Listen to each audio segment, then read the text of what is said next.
Hello friends, welcome to கீர்த்தி சமையல். இன்றைக்கி நம்ம பார்க்க போகிற வீடியோ கேரட் அல்வா தாங்க. ஸோ வாங்க வீடியோக்குள்ளே போகலாம். ஒரு பேனில் 1 ஸ்பூன் அளவு நெய் சேர்த்துக்கிட்டு, நெய் மெல்ட் ஆனதும் 250 கிராம் அளவில் கேரட்டு சின்ன சின்னதாக துருவி வச்சுருக்கேன். அதையும் அது கூட சேர்த்து நல்லா வதக்கி விட்டுருங்கங்க.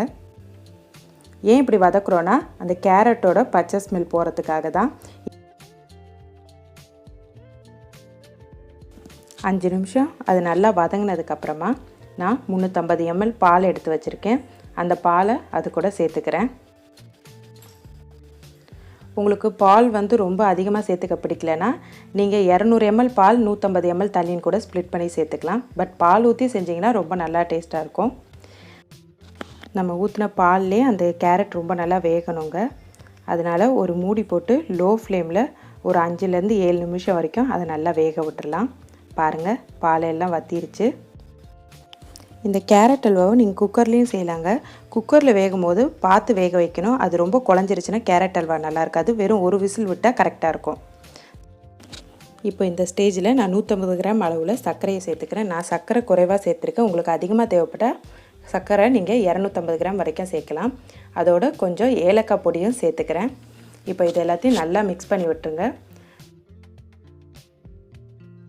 நம்ம சர்க்கரை ஆட் பண்ணதுக்கப்புறம் சுகர் எல்லாம் மெல்ட் ஆகி அப்படியே தண்ணி மாதிரி நிற்குங்க. அந்த தண்ணியெல்லாம் ஃபுல்லாக ட்ரை ஆயிடணும். பாருங்கள், தண்ணியெல்லாம் ட்ரை ஆயிடுச்சு.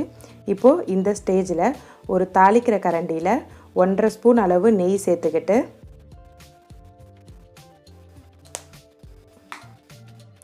8லேருந்து 10 போல் முந்திரியை நறுக்கி வச்சுருக்கேன்.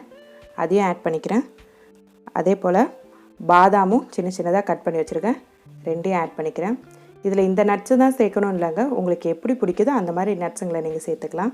இப்போ இது எல்லாத்தையும் நல்லா வதக்குனதுக்கப்புறம் நம்ம ரெடி பண்ணி வச்ச கேரட் அல்வாவில் அந்த நட்ஸ் எல்லாத்தையும் சேர்த்துக்கலாம்.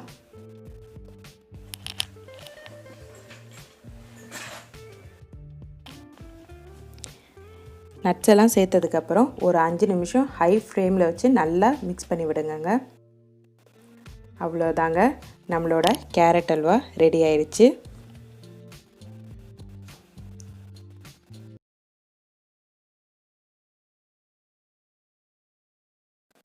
இந்த வீடியோ உங்களுக்கு பிடிச்சிருந்தா லைக் பண்ணுங்கள், ஷேர் பண்ணுங்கள். மறக்காமல் நம்ம சேனலை சப்ஸ்கிரைப் பண்ண மறந்துடாதீங்க.